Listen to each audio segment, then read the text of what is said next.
Okay, hello everybody and welcome to Tuesday night session. I hope everybody is well. I've started the recording, so we'll get underway in just a minute. Just let maybe a couple more people might want to join.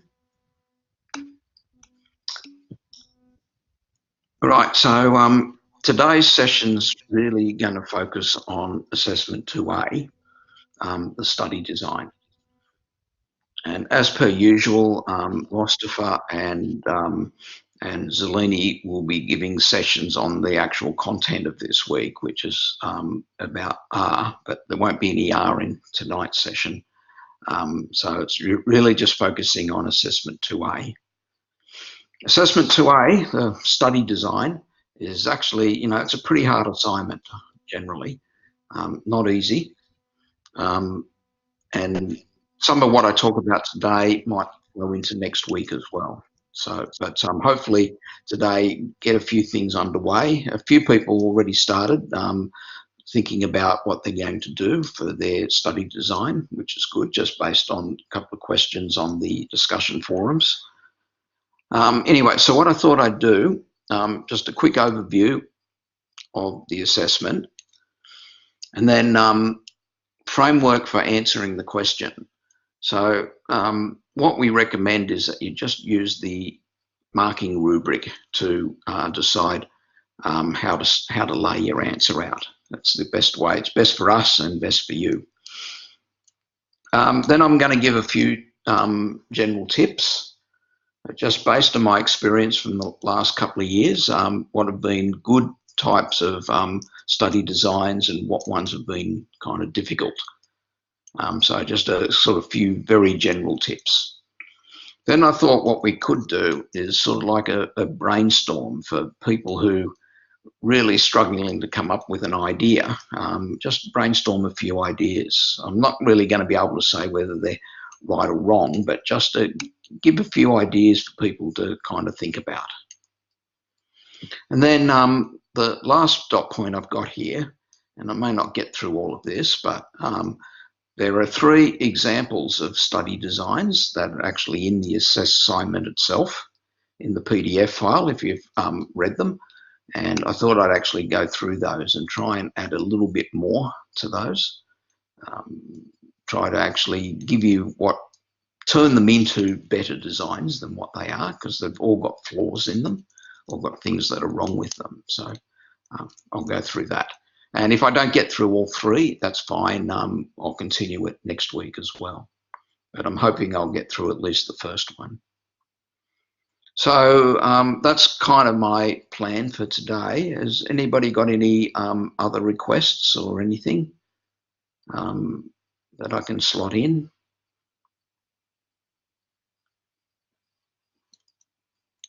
So somebody's typing something, yeah. Passable example. Well, that's what I'm planning to do in the last dot point, the 3 examples of study designs. Other sources of data, that's what we're planning to do in the brainstorm ideas. But the point is that I can't give them to you. We've got to kind of do them collectively. So yeah, I'm not allowed to kind of like tell you what to do. It's got to be your decision and your ideas. But I thought a brainstorm might be a good way around that. Connection with this assessment with the capstone. Yeah, I can mention a little bit about that. Right, so Joe said, hi, I can see the chat, but has the rest started yet? So obviously that means you can't hear me. So just check that you've got your sound on. And you should be able to see a copy of my first slide on the screen. If not, not much I can do about it. Otherwise, we could be here all day, yeah, sorting out technical issues. Probably the students have a better idea than mine.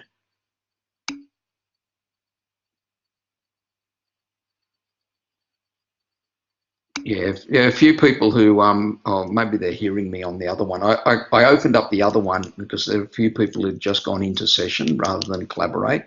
So So I'd left a message there to leave, but yeah, still one person there. Anyway, maybe he's in both. So, but I haven't got the microphone turned on there, so I don't think that's it.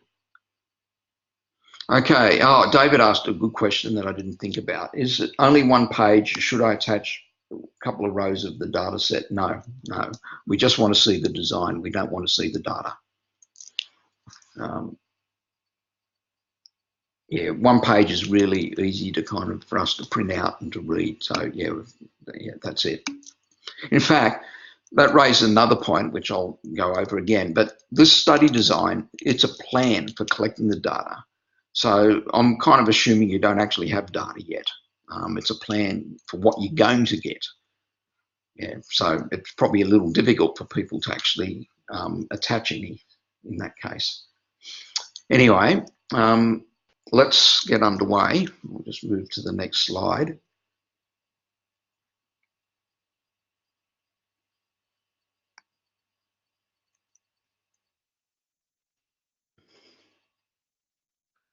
Okay, so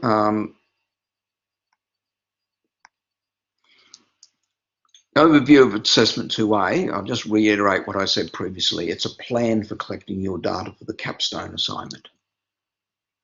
Okay, so yeah, you'll find that if you look at the capstone, that it's got virtually an identical section. So if you do your plan really, really well, you can just copy and paste it into your capstone. No more work need to be done, but more likely through the feedback that you get when we mark it, that you might want to make some changes and things. So that gets to my last dot point. You can change, and you can actually not just change this this report. You can change your whole research question, your data, anything for the capstone if you need to. Okay, so they're kind of linked, but it's not compulsory to use the same one. Particularly if you get feedback saying, "I don't know how you know, it was a nice idea, but I don't know how you're going to achieve it." Then you might want to reconsider, and that's perfectly allowable. Other technical details due at the end of week 3. They take. I'll get to Andrew's question second. They take a while to mark. Because we try to give good feedback. So you probably won't get your feedback until the end of week 4. So 1 week. We'll try and do it as quickly as we can, but also we want to give good quality feedback as well. Andrew just asked, is the cover sheet required? I'll tell you my point of view. Cover sheet's a waste of time, but make sure your name's on it. Otherwise, that causes us problems. Nicholas said, what is feedback? Well, feedback is basically saying, I think we did a pretty good job of it last year. We made a lot of effort. In fact, strangely enough, last year, this assessment 2A actually took us later to mark it took us longer to mark rather than the actual capstone. So we feel getting this part right really helps your capstone. Right. Yeah, I don't know about other units. I haven't been involved in other units. Should we start collecting data before we get feedback? It's hard to answer. That kind of depends on exactly what you're doing and how you're doing it. But it could be that, Michael said probably wouldn't hurt, but you have to be prepared to maybe start again if what you've done is wrong. So just kind of be aware of that. Personally, I don't know. I'm thinking that it would be better to have done this a year. It would be better to have had this due a week earlier to get feedback earlier. But on the other hand, then doesn't give you much time to think of ideas. But anyway, it is what it is. Okay, another question coming in.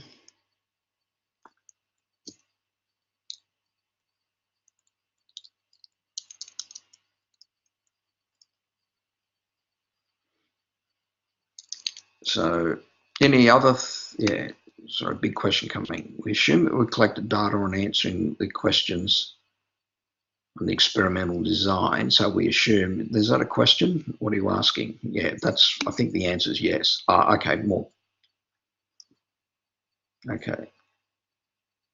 How specific do the research question have to be? Do they need to be extremely specific, like have variables? But no, okay. I'll kind of answer this as I go along a bit more.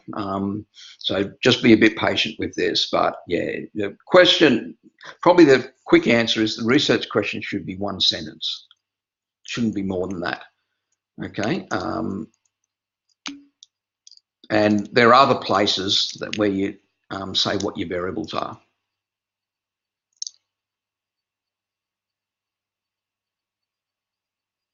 Okay, so a couple of examples.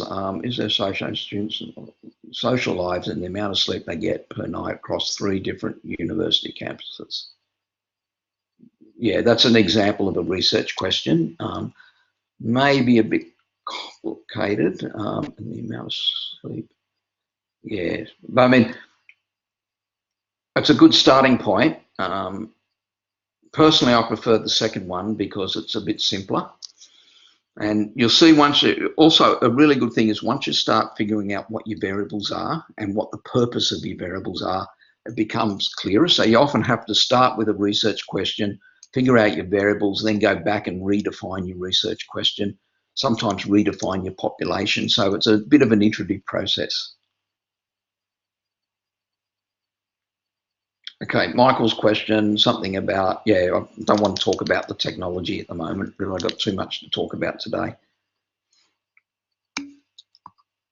Yeah, maybe post some things on the discussion board. Yeah.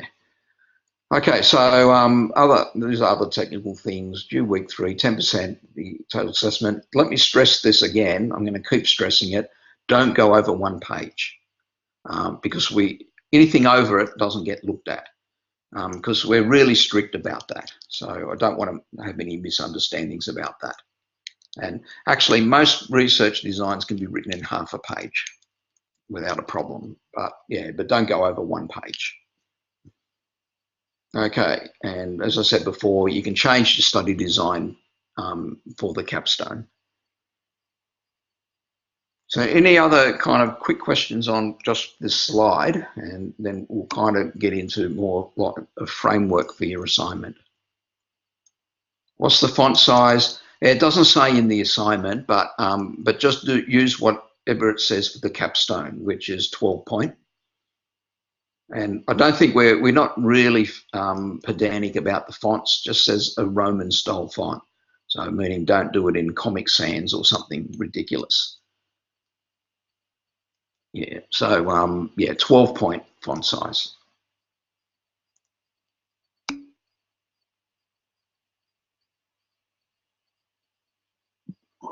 David asked something. Oh, yeah, let me answer. Can you ask that one later? Because it's not kind of relevant to the slide. Maybe when we actually get to talk about types of projects, that might be a good time to ask that one, if that's okay, if you don't mind. Okay, so let me go back to that. Look at the next slide.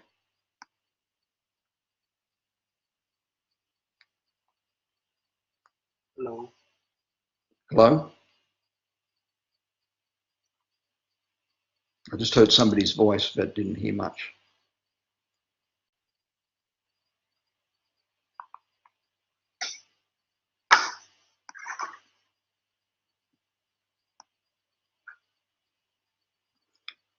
Okay, this slide here, just want to talk about a framework to put your assignment in. I'm going to go through this in a lot more detail. Okay, so first bit of advice is just look at the marking rubric. Does everybody know what I mean by the marking rubric? Anybody not know? Can you raise the hand or, yep.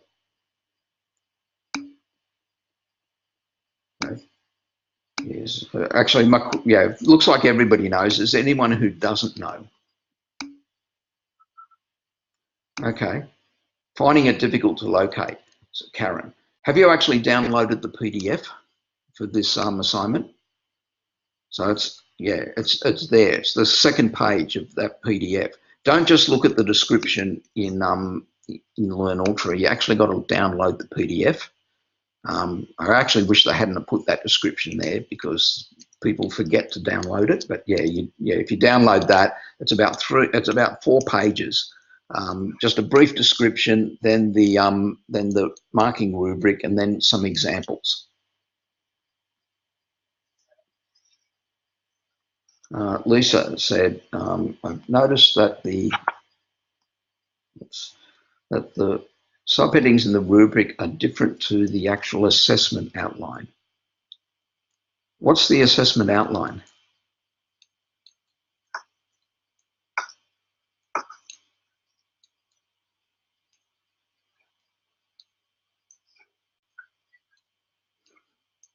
Anyway, I think the answer is that the rubric overlooked. Oh, okay, first passage of assessment. Okay, I didn't really think it. Hello, Ben? Yeah. Are you there? Yeah. Can you turn the microphone off so I can talk? Or are you wanting to ask something? I'm not anyone there. Like people came in. And Who am I talking to?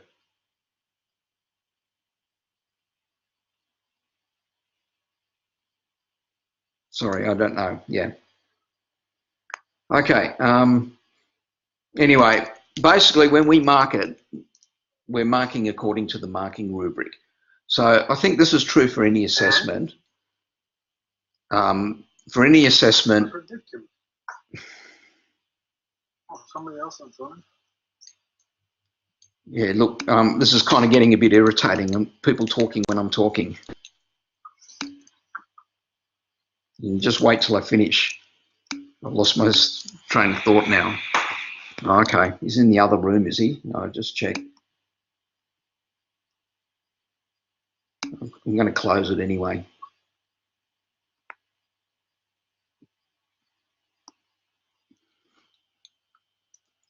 Okay.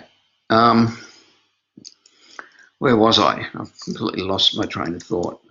Yeah, okay. Basically, marking rubric. This is what we're using for assessment. So, you know, it's in your interest to use even the same subheadings as the rubric because that makes it for the marker. We can actually see what you're, you know, we can find things easily. If we got to go hunting for things, then chances are we could miss it. So, yeah. So really, you know, use the marking rubric. That's the advice.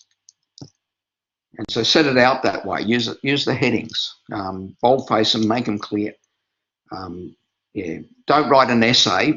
Just write kind of like dot points and single sentences with that heading. That's the way to go. And you'll see the examples later on. Make the subheadings the same.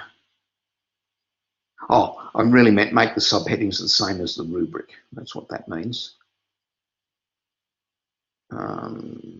Daniel has his hand up. Is that you have a question?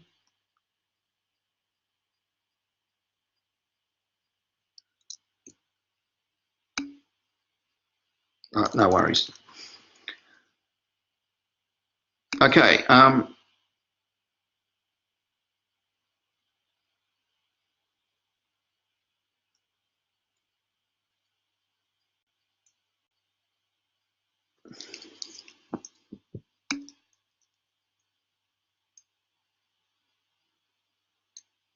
Yeah. Okay. So David's point is the examples in the PDF are what not to do. Yeah, there are examples with flaws in them, but still gives you an idea of how to set them out. And I'm going to deal with that in today's lesson. I'm going to give you take those examples that are flawed and try and turn them into ones that are correct.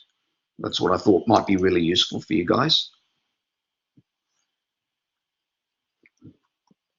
Okay, let me move on. For the part that describes the variables, I think it also asks what the type of the variable is, and you'd probably think of that as the measurement type.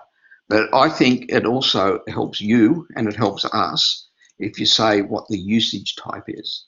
By usage type, I mean whether it's a response variable or an explanatory variable.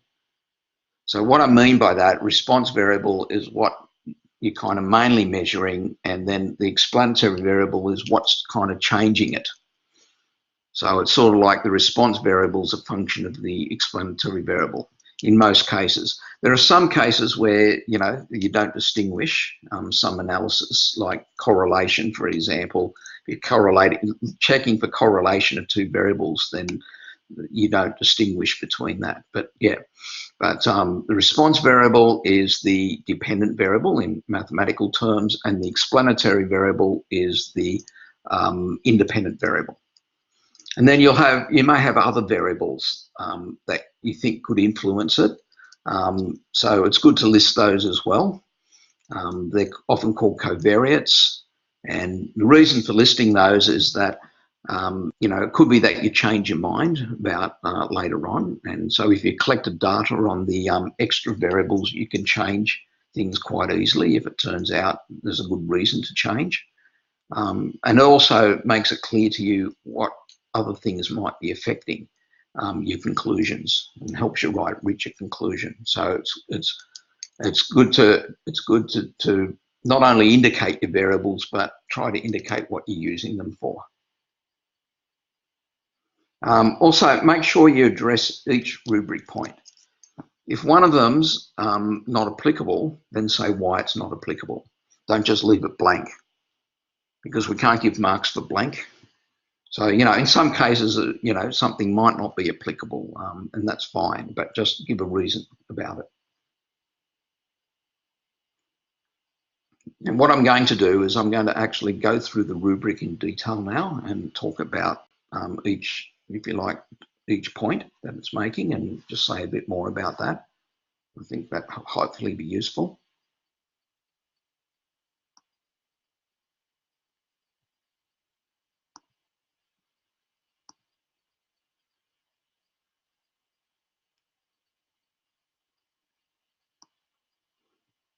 Okay, so what I need to do is, let me just find it. I need to get the actual assignment up.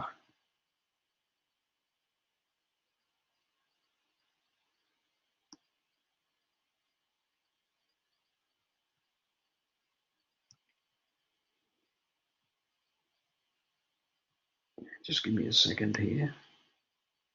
A bit smaller.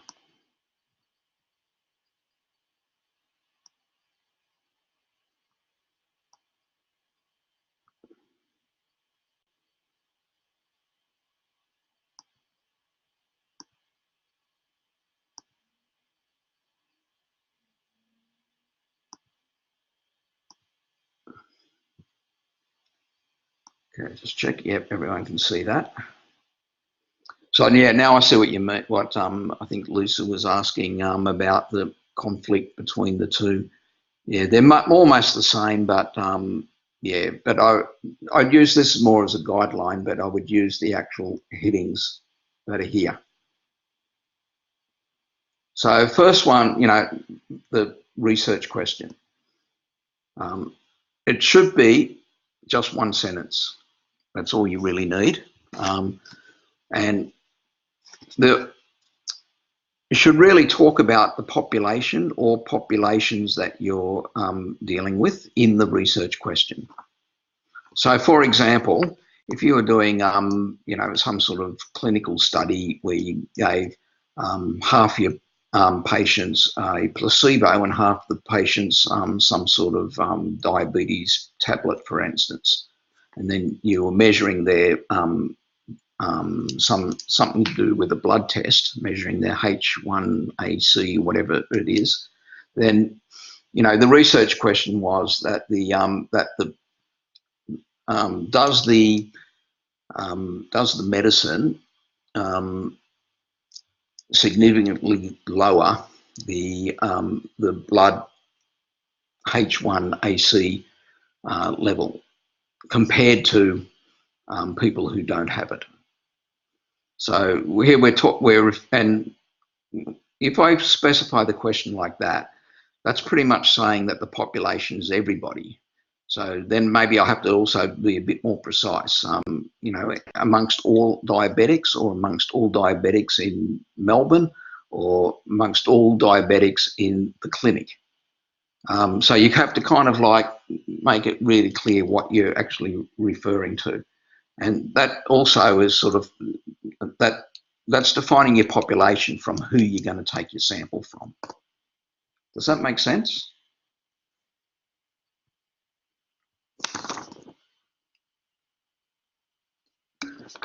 So sometimes there's more than one population, sometimes there's two of them. That's okay. As it turns out, you can always think of two populations as being one population with a variable that just indicates which they belong to. So for instance, in the example I just talked about, where you giving out a medicine and maybe a placebo, would then just have, you know, your population would be could be, instead of writing it as two populations, you could say it's one population, but one variable is what type of pill they took. So it's not really a big deal whether you say two populations or one population. Okay, let's look at the other ones.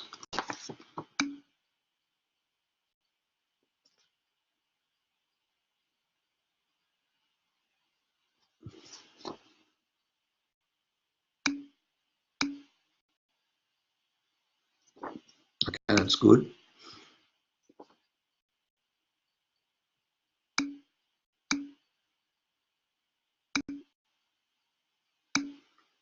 Okay, so here's a couple of things. Daniel said, why you're doing it. No, the research question is not why you're doing it, it's what you're asking. Oh yeah, I see why you're saying that, because somebody put why, what, where. You're not writing an introduction. In your capstone, you would say why you're doing it in an introduction. This is just purely what you're doing, what question you're trying to ask. I hope that makes sense. Okay.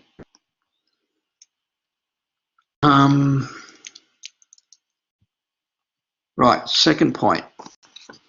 The population. What does it say? I just need to make it a bit bigger because I can't see.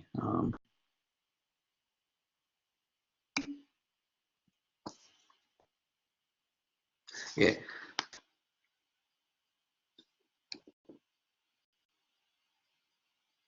Okay, so people have problems, but I don't know if it's at my end. Could be, but I can't. Yes, I don't think I can fix it, and we got a lot to get through. Just hopefully it's okay. Yeah, hopefully it'll be recorded fine. We had problems last year about the recordings, where there was a delay between what was on the slides and what was on the audio, but hopefully that doesn't happen this year.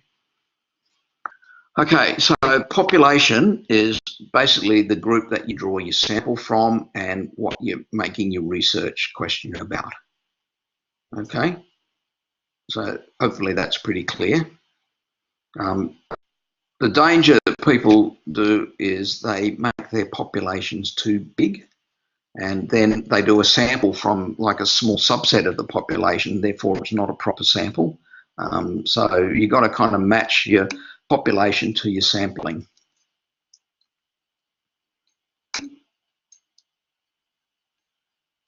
Okay, Daniel's question about sample size, so I'm just about to talk about sample size. I think it's also, you should not just, it's a bit badly worded, this one, but not just say the sample size, but you need to also say what is your sampling process. Are you doing a simple random sample, or are you doing something else? Need to make that clear. So that needs to be there, as well as just the sample size. Sample size at the moment, how do you know? Well, you don't really. I think it's more like this is a plan, so this is a guess. This is what I think I'm going to do at this point. When you do the capstone, it'll be what you actually have done. Now, question is, say we have a population of 200 people. Do we have to make our sample a multiple of 200? be it 20, 50, 100 or 120. Why do you think that? The answer obviously is no, you don't, but I'm just interested to know why you think that you should.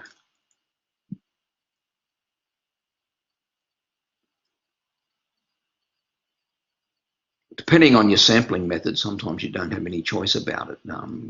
But usually good sampling methods that you choose the sample size, but how big you should make that. I think it really depends on weighing up, trying to make it as big as possible, but within reason. Actually, sometimes if you make it too big, it stops becoming a proper random sample because you're not sampling with you're sampling without replacement rather than with replacement, but that's kind of a bit of a technical issue. Generally speaking, though, more data is better than less, but yeah, usually get equal proportions. Yeah, I suppose so. If you were doing some analysis that involved proportions, maybe, but generally speaking, no, you don't have to make it any multiple. And even if you're doing proportions, you know, nothing. We work with real numbers, so yeah, not really an issue.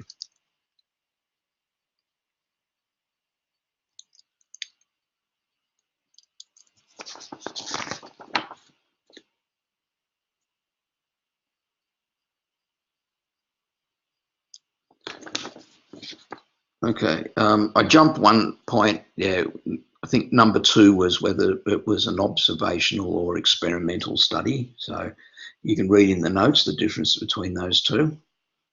So you should be able to know what's right there. Right, so sample just talked about. So main point is don't just give the sample size, also talk about how you're doing the sampling. Point number 4, number of variables and how they were. So I can't read that, and the variable type. So yeah, just list your variables is your best thing. So list your variables, indicate whether they're nominal, ordinal, or numerical, and also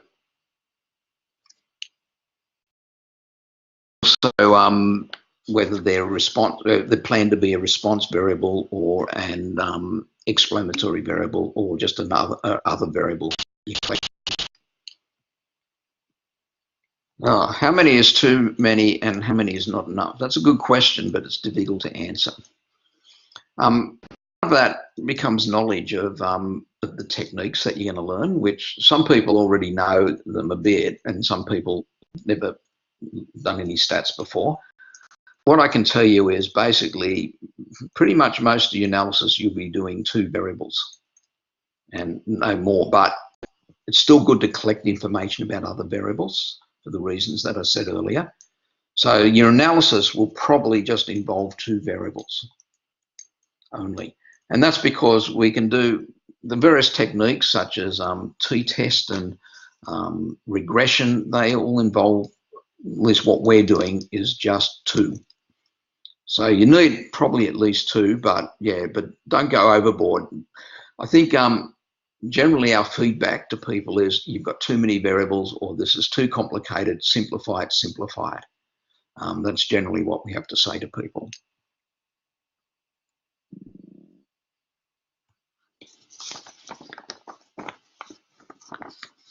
Okay, just wait a couple of questions before I get to the next point.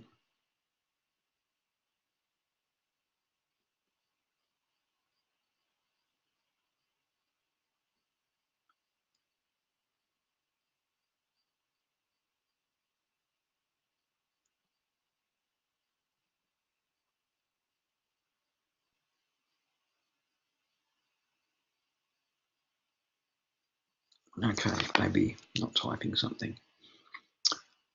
Okay, the next point was number 5, any interventions, treatments, or groupings. To me, it's a bit redundant because already said it in number 4. If you've explained your variables well enough, and you don't need that, but I think it's there because sometimes people don't explain their variables well enough. Nevertheless, there are marks for it. So even if you're repeating to some extent, still address that rubric question. So, you know, a treatment in the example I was mentioning before, if I was doing a clinical trial and I gave half of my patients a certain medicine and half of them got a placebo, that the intervention is giving the medicine, the treatment is the actual medicine versus the placebo, and the grouping is the two groups. Now, the last two, they're kind of tricky to do, so I can't, yeah, this is probably what sorts out a really high mark from a good mark. Procedures that you have tried to, in an attempt to reduce bias. So this requires you having a good knowledge of what bias is. So it can be that your sampling technique is free of bias, in which case just say that. That's addressing the issue. Could be that you're doing a survey. Surveys are really bad for bias, and so it's okay. Yeah, if you do a survey where you get people to volunteer, what's the problem with that, do you think?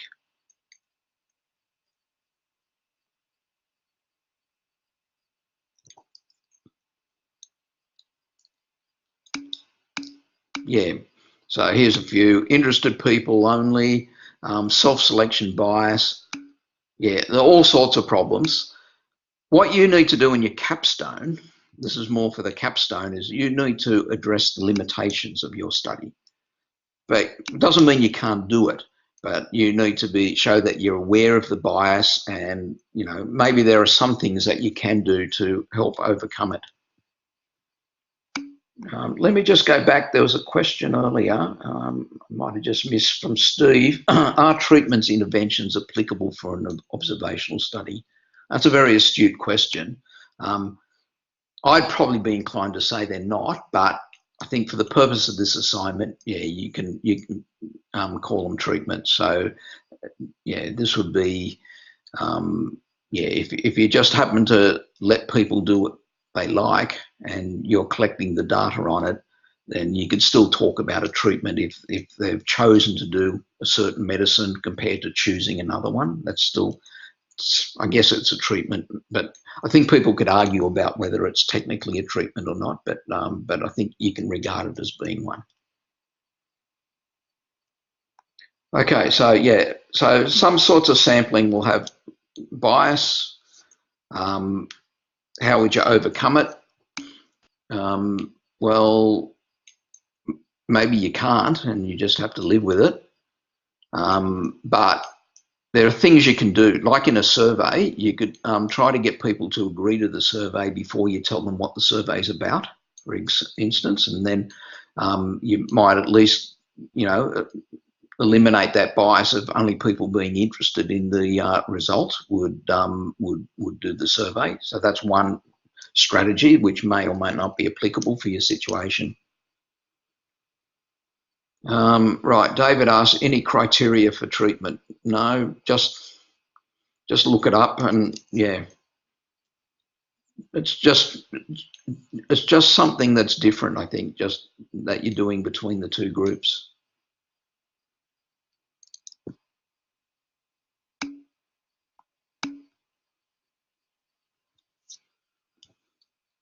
Jason, what if the question is about bias itself?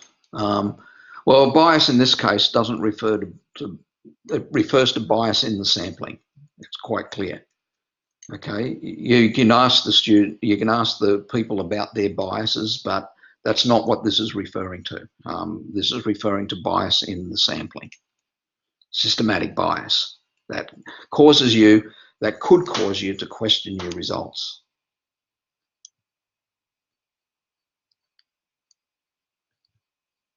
Okay. Sensor bias. So your sensor is your measurement device, and you're saying, yeah, so Are you saying that your sensor measurement is a sample? I'm not sure about that.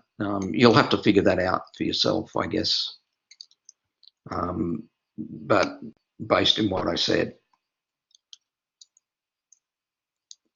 comparing. So you're asking customers about, yeah, no, look, I can't, actually, I'm not supposed to answer specific questions about these things. So, yeah.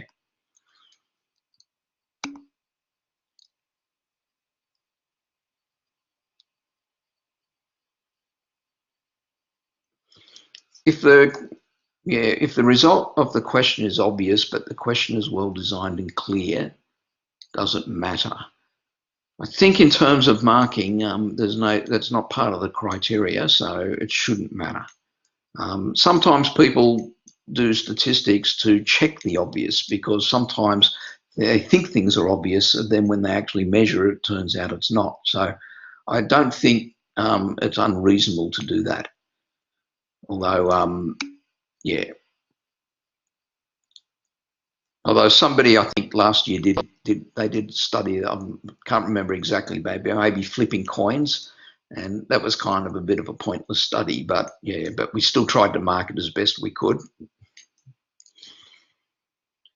Okay, procedures to reduce sampling bias. Again, you probably just need to read the notes and look at some of the things there and do a bit of research on that to try and answer that.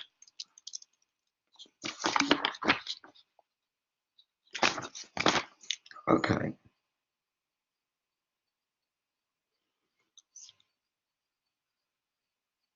Yeah, everyone's usually trying to use Occam's razor, but the scenario may be more complex. Yeah, but the assignment's not complex, so keep it simple.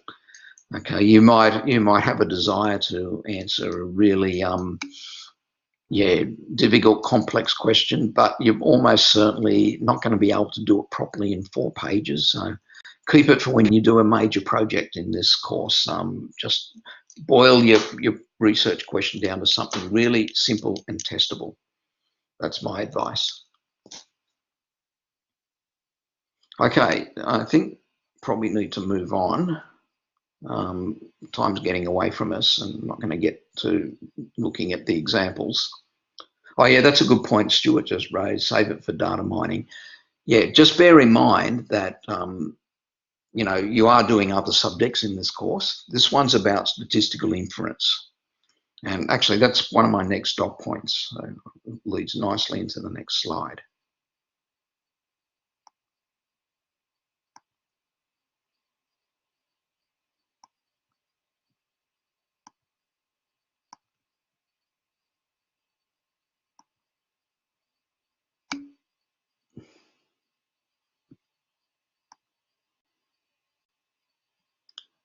Okay, so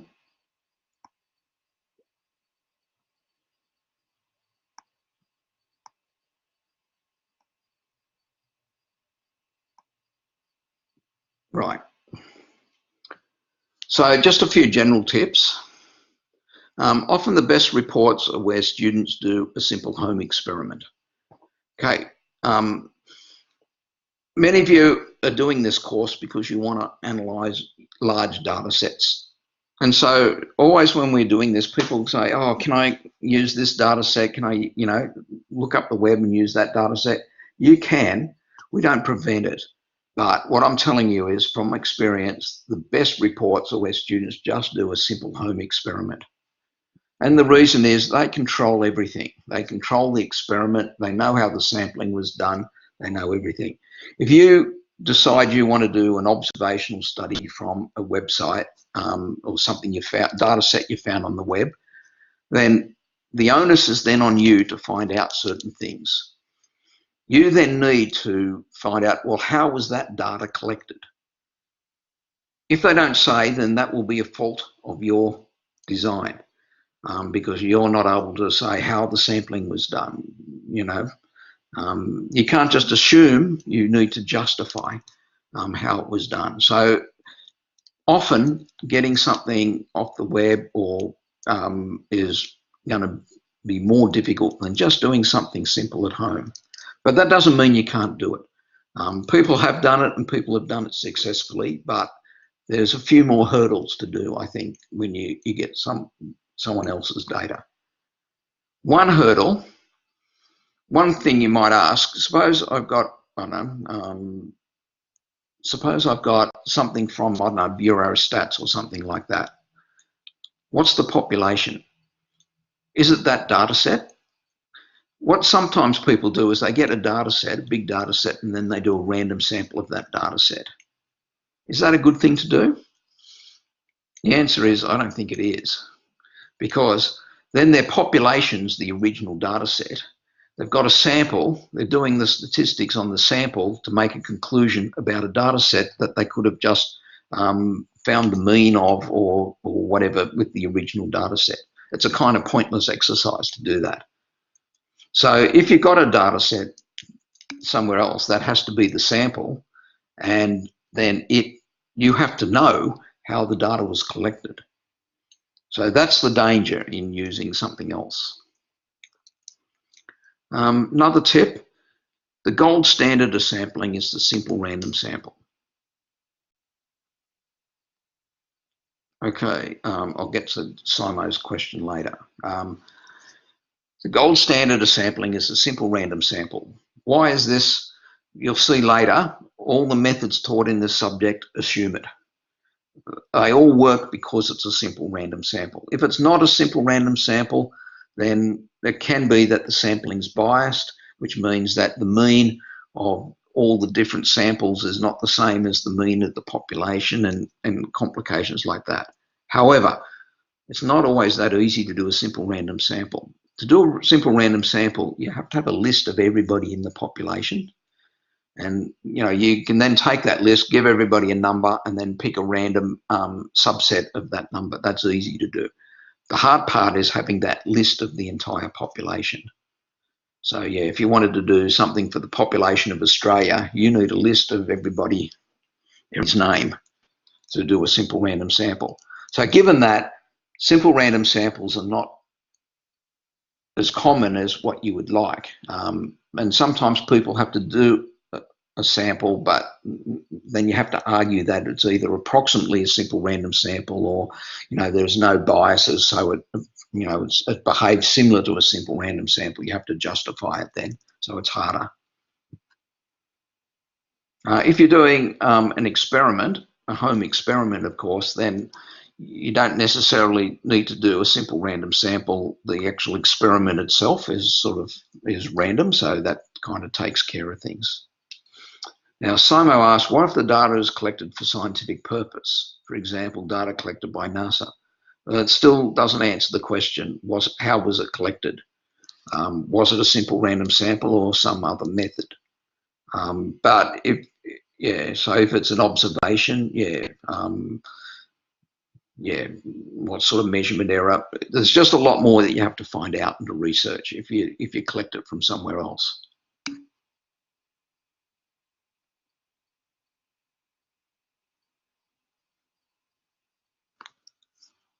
Okay, so Tom asks, can you do an observational study of the full population? No, you'll get no marks if you do that, because that's not a statistical inferential study. That's the sort of thing that you'll do in foundations of data science, perhaps, where you'll look at something and,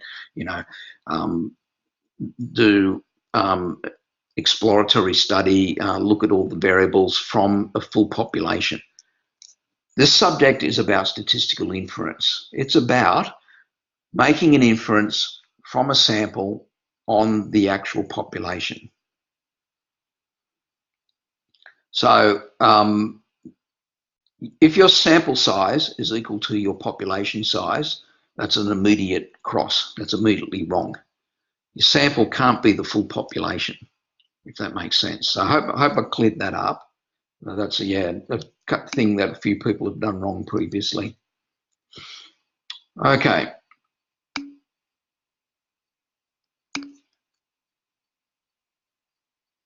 Yeah, Stuart, yeah, that's kind of correct. This is just a mistake on our part. I wanted to get that fixed, but that's because that rubric was taken from the capstone. But yeah, the tense the tense used is wrong. It really should be future tense. So yeah, just ignore that bit. Okay, Daniel's question, even if it's a home experiment, what you mean as far as simple random sample goes? I think if it's a home experiment, then just normal measurement error means it's a simple random sample. So you don't have to then, in that case, that type of experiment, where it's a controlled experiment, you don't, there's no sense of having to collect the whole list.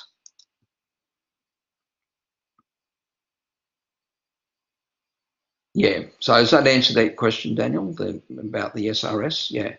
So for an experiment with, I think I gave an example in the discussion forum about what is the population when you're doing like an experiment where you might be measuring the time it takes for a substance to be fully consumed in a reaction, maybe measured at different concentrations. So in that one, I asked the question, what's the population? And the answer was the population was infinite. So, but the times that you get are random, and that's just because they are, because nothing's ever completely deterministic in an experiment. So, you can just simply say that this is equivalent to a simple random sample because because of random measurement error in an experiment. Nicholas asked a question which I can't really answer because it's too specific to a project. I can't answer will this project be okay, won't this project, I can only answer really general questions. So as long as it fits into what the criteria said, but again, you're getting data from a source, and therefore the responsibility is on you is to figure out how it's been sampled. So that's why I think the best ones are simple home experiments. Okay, so time's kind of running out. Would you like to, what would you prefer to do at this stage? Maybe we'll take a vote.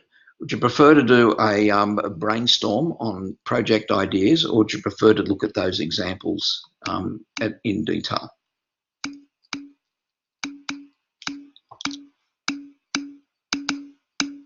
Okay.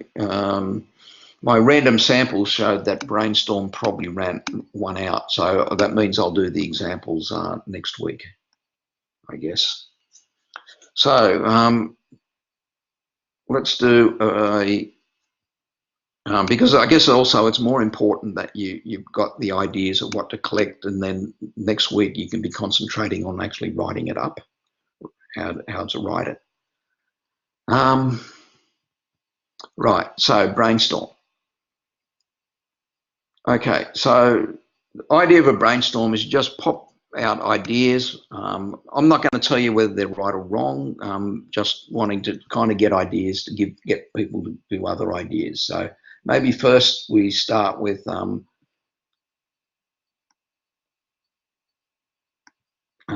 maybe just some simple home experiments that you could do. Any ideas, things you could measure in the home, cooking or something like that. Times boil an egg. Yes, not too simple. You'd expect that, but yeah. Anyway, I said boil an egg. Time to boil an egg. I said we're not going to criticise anything at the moment. Just okay. Time to boil an egg. Going too quick. Dissolving aspirin. Oh, too fast.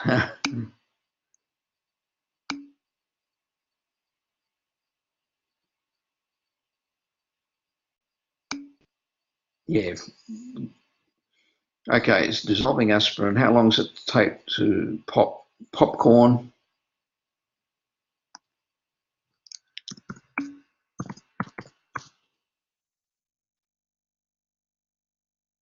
Do tea leaves help plants grow? Tom, I can think of one criticism of that one.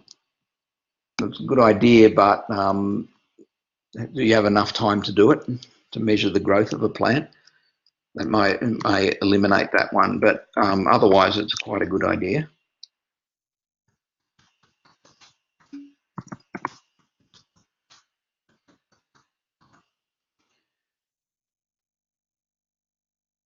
Dissolving aspirin.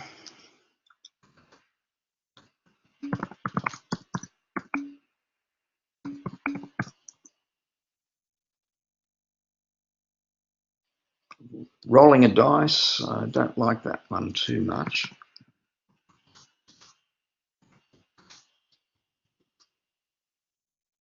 But they're just ideas. I'm trying. Actually, I shouldn't be criticising anything. Come back and look. Death rate of toads, different poison. Or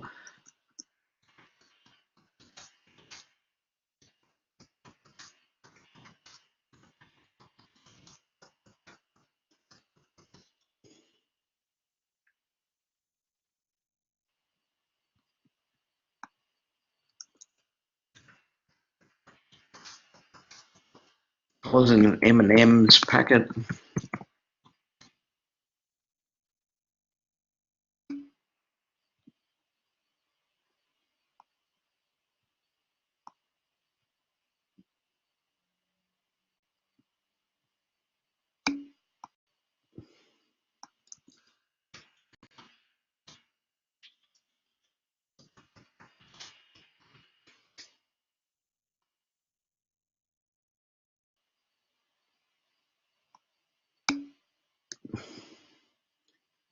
Andrew's idea, counting birds in the backyard.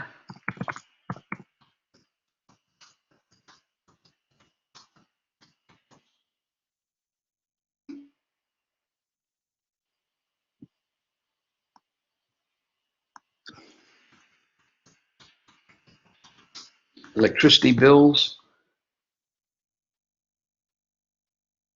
over a period of time. That assumes you collect them. You wouldn't be doing it in advance, but if you collected the old ones, maybe.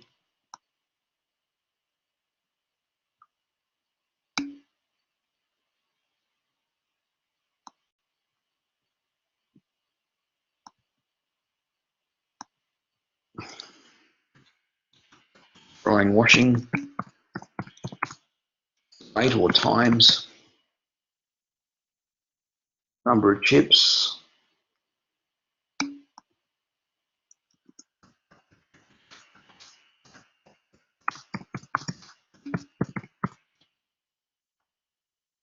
colour of cars driving past,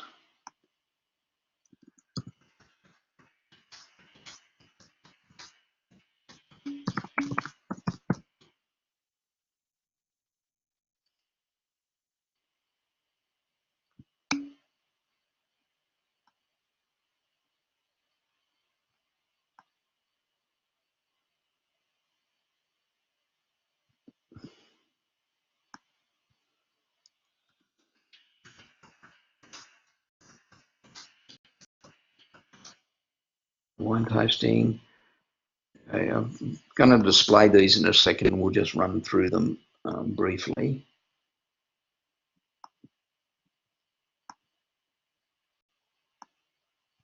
Weight of cane toads caught. Time for ice to melt. Okay. Number of moths in each room. People coming up with some good ideas there. Some not bad. So this type of activity can be good. By all means, what you guys can do, you can organise a time and meet on, collaborate any time that we're not doing the tubes and do this brainstorming exercise yourself. That's perfectly reasonable to do. As a tutor, I'm kind of a bit limited about discussing, whether a project is good or not good, but you can certainly bounce off each other and help each other in that sense. There's a bit of a difference between another student giving advice and a tutor giving advice, so that's sort of we've got some constraints put on us. I didn't get. I'm not fast enough typist to type down everything that was mentioned there, but I had a few. So what I'm going to do is just display that now, and just roll. Maybe sort out which ones look a bit infeasible, but but even then, that might give you an idea for doing something else. What's happened to my screen? Can't see it. Hang on.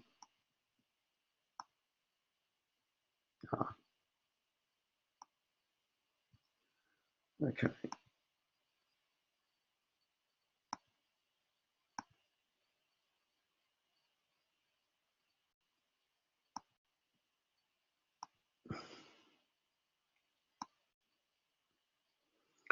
Okay, so let's run through a few of these. Time to boil an egg. Only problem could be how do you define when an egg's boiled or not boiled, because you can't see the inside, so that may be a bit hard to kind of measure. Popcorn, maybe time to cook. Okay, yeah, depending on what you do, yeah, you can pretty much define the time. Then you might also, amongst these things, you might say, well, you know, you might compare different temperatures or what other things you might combine, or maybe two different brands of popcorn. Tea leaves help plant growth. Maybe the question there is, takes too long to measure. Dissolving aspirin, yeah, there's a few things you can do with aspirin. You can check temperature of the water, or you could look at different brands. So that's probably possible. Rolling a dice, probably not really a good one. It's going to come up with, you know, what's your research hypothesis? Sorry, your research question with a dice. And other than what you can answer by basic probability, I think. So I probably wouldn't pick that. Deaths of toads with different poisons. Only problem that could be if they have the poison and then wander off. Maybe hard to tell, but still, that could be still possible. That may be just part of the randomness. Was in M&M packets is okay. There's something to do with making beer. I didn't quite catch it, but you know that sounds possibility. Counting birds in the backyard, yeah, it sounds like it's probably a reasonable thing. Again, you know, beyond that, but what, yeah, you probably have some research hypothesis about that. That it's maybe certain times are more than others, or you know, counting in the morning or counting in the afternoon or something like that. Electricity bills, again, you have to think a little bit about what's going to be a sample and what's going to be a population. Drying, washing times, again, yeah, if you've got like a really fancy dryer and it can sense when it's dried, then that certainly could work. But otherwise, how do you tell that it's dry? Number of chips in a packet could work. Number of cars driving past, yep, you could compare different times. Blind wine tasting, yeah, there's probably a few things you could do with that about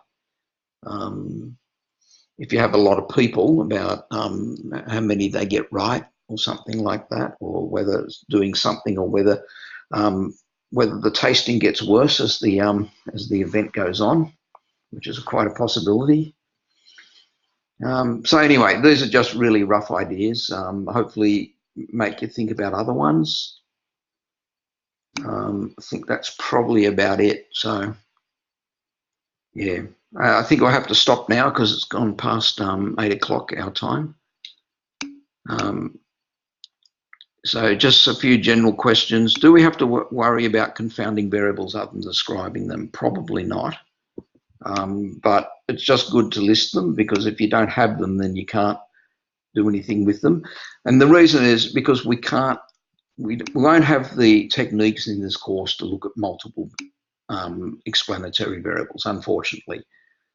That's when it gets really interesting, analysing confounding variables. But you know, things you can do with confounding variables, you can say, well, I think, you know, I think my response variable is varying a lot, so I could just try and control it so it's constant value.